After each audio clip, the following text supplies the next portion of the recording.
It's week 1 of season 4 2022 and we're 1 week into using the new build of iRacing. There's some new tracks, some sim updates, some new scans, and one piece of content that I was actually very skeptical about, but ended up being really good. Let's go check it out.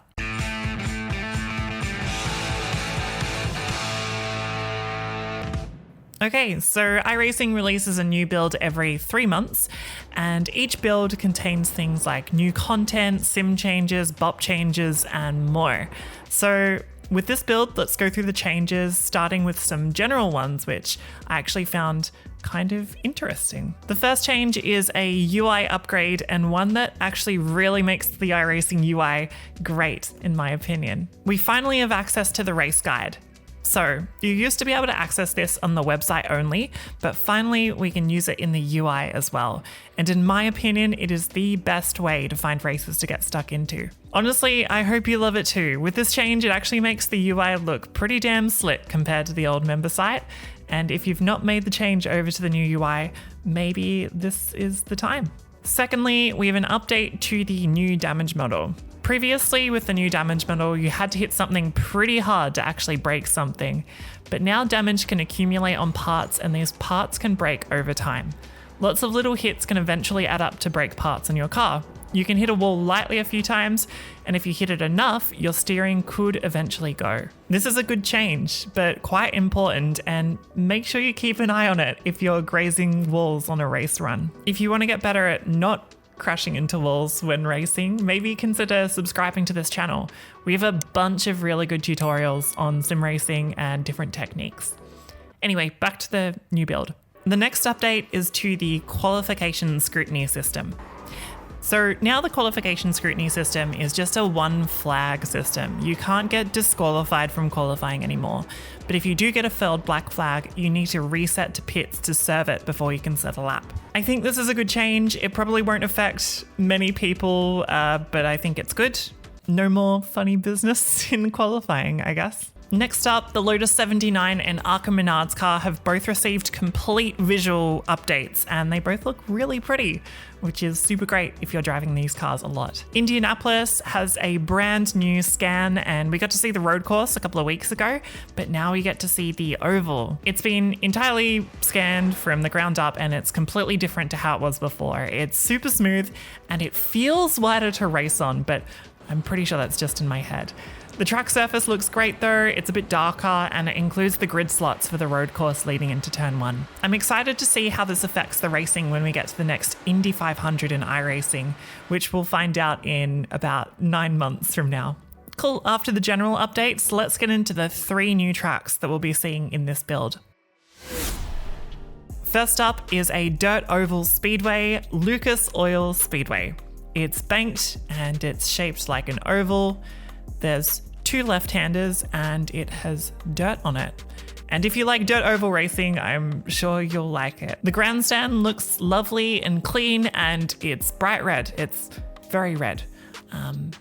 Yeah, good track. The next track is actually free, so everyone gets to drive it, even if you're new to iRacing or maybe you're trying to save some money. This track is Rudskogen Motor Center. It's Norway's oldest asphalt racetrack and it opened in 1990, which is actually not that long ago. This track is tight and twisty, but with a ton of elevation changes. There's a rock on the inside of turn 2, which has been rendered in HD as well. This track is okay. There's some nice curbs to hit, especially turn 1, which is my favorite. And the run down the hill with turn 3 and 4 is very cool as well. A lot of the corners are very tight, but banked and completely blind on entry, so this track is going to take a bit of getting used to. I think it's going to be great to race Mazdas and slow speed cars on, but I think GT3 and stuff is going to be a little bit too fast, though I'm happy to be proven wrong. Next track is Motorsport Arena Oschersleben. I'm pretty sure that's how you pronounce it. This one is in Germany and it's been around since 1997. Now, I actually remember this track the most from V8 Supercars or TOCA or DTM Race Driver 3. And during the opening of the career mode, the game spits you out mid-race at Oschersleben, and you need to finish while having almost no idea how the controls work. It's cool to see a track from my childhood make it to iRacing, and this track actually looks great. The textures look really cool and the grass is super green and bright. As a track, it's pretty fun to drive as well, and I can't wait to race in things like the V8 Supercar. The opening corners are really interesting, as you can choose either a flowing left-right combo, which is really lovely to drive, or you can choose basically the same opening 2 corners as Rudskogen, a tight right-angled left into a long right. You might actually remember this corner from a very famous quote from a WTCC race a little while ago. The guy who designed this first corner should be taken in a dark room and beat about the head. Actually, there's been a few shunts at this track, including a big one in ADAC GT Masters in 2014.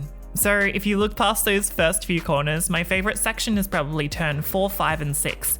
It's a triple apex left-hander leading into a braking zone and a banked right-hander. It's like a little turn 8 from Istanbul. Next is this really high-speed chicane where you can just lob the car through without almost braking at all. There's some really cool corners here, and I think we'll see some really good racing in lots of classes, including probably GT3.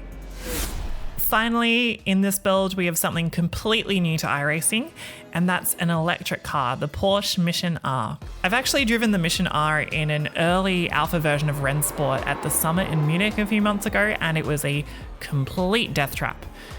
Now, I don't hate electric cars, but they do get a bad rap for the sound and other things, and I'll be honest, I wasn't super excited about seeing this come to iRacing. I didn't expect it to be great, and I'll be honest, I was completely wrong. It's really, really fun to drive, and yeah, I love it. The car is 4-wheel drive and it's super drivable. It's got a little bit of traction control, but you can get on the power and the thing just 4-wheel power slides. It's so cool. It has a little sunroof, which is cool, and it also has lights on the dash, which light up in a way that seems sort of random. As it's the first electric car on iRacing, there's a few things we haven't seen before. For example, if you run out of battery, the thing just completely conks out. There's no coughing or anything, which does make sense for electric engines. Also, if you go to recharge the battery, it normally takes at least 15 minutes or so to charge, which is almost as long as a Ferrari F1 pit stop. So it's probably not going to be super great for endurance racing. Now, there's something that a lot of people have missed in this car. Some people are like, oh yeah, it's okay, I guess, but they don't realize that it's an absolute rocket. If you go to the garage and click it from race mode to qualifying, it unlocks an insane amount of power from the engine and it goes like crazy. I actually took this to Bathurst and it was doing 156s and 315 kilometers an hour down Conrad Straight, which is, as the experts say, absolutely hole in the mail. Honestly, this car is so good. I was surprised by it, but I completely loved my time with it. I'll probably give it a run in Season 4 this year. Its schedule is actually matching the Porsche Cup car, so if you're wanting to save money, you could get one track each week and then race both series. Smart and economical. I should say though that we will have to keep an eye on the participation in this series as the season progresses.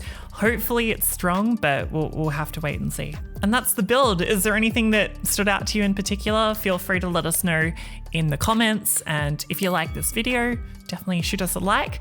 And remember to subscribe for more iRacing, sim racing, and racing content. And we'll see you next time. Bye.